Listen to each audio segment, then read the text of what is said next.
well, 600, never thought I'd see the day. I think that I need to treat you all to something that I've been holding off for a little while. Guess what it is? Yep, that's right. I'm starting my Ideal Thomas Nation character series. And what better way to start it with Edward, because Edward was the first character created for the whole series. I have like 3 hot takes, and I'm going to start off with probably one of my biggest hot takes. They're all pretty big, controversial hot takes, and that is, I prefer Sodor locomotives to have their prototypical tenders, and yes, I'm going to be using the American terms. I live in the United States. I know, the big scary, probably not as scary as it was in like 2020 when I'll Just Go was leaked, but still, it might be pretty scary to some of you. I apologize if I have scared or offended anybody for my nationality. So I will be using American terms. But back to what I was saying, I don't know why, but everyone except James, I prefer to have their prototypical tenders. So Gordon has his 8-wheeled Great Northern Railway tender, Henry has his Stanier tender, Edward has the tender that the K2s or Class 21s had. I'm going to be referring to them as the 21 class throughout the remainder of this video, by the way. Maybe. And etceteras, etceteras, and the etceteras.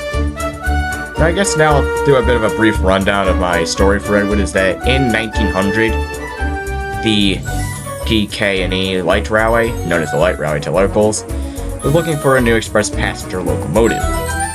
The company turned to watch or study finance locomotives and came across the 21 class of locomotives.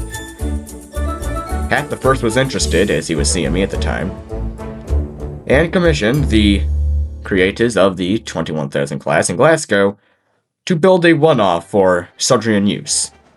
Completed on May 12, 1900, the locomotive, which the workman named Edward as he just simply looked like it, entered service on June 15th, 1900. Sounds coincidental, right? In the war, the railways were combined and amalgamated like the USRA here in the States to form the Northwestern Railway Company. And after that, they would operate sort of like how BNSF is operated by Berkshire Hathaway being its parent company. Only in 1923 with grouping was the Northwestern Railway finally formed after years of lobbying and legislation fights on the island. Edward was briefly retired during the earlier 1923 season, but a few weeks later was brought back.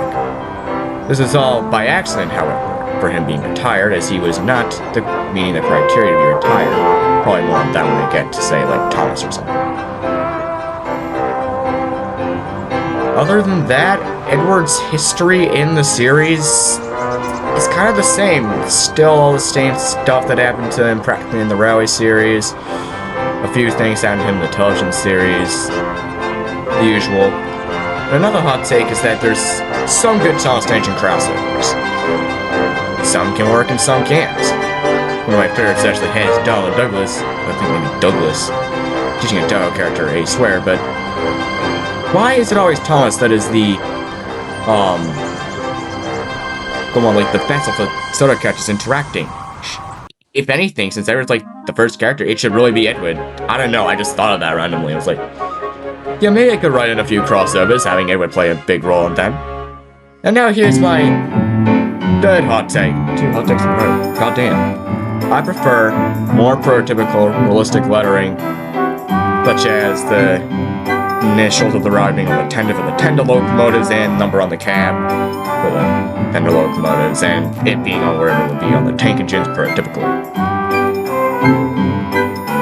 I don't know why, it's just something that's grown on me ever since I really got into the prototypical nitty-gritties. That's really all I have to say for my headcanon of Edward. AU, the whatever you want to call it, my ideal Edward.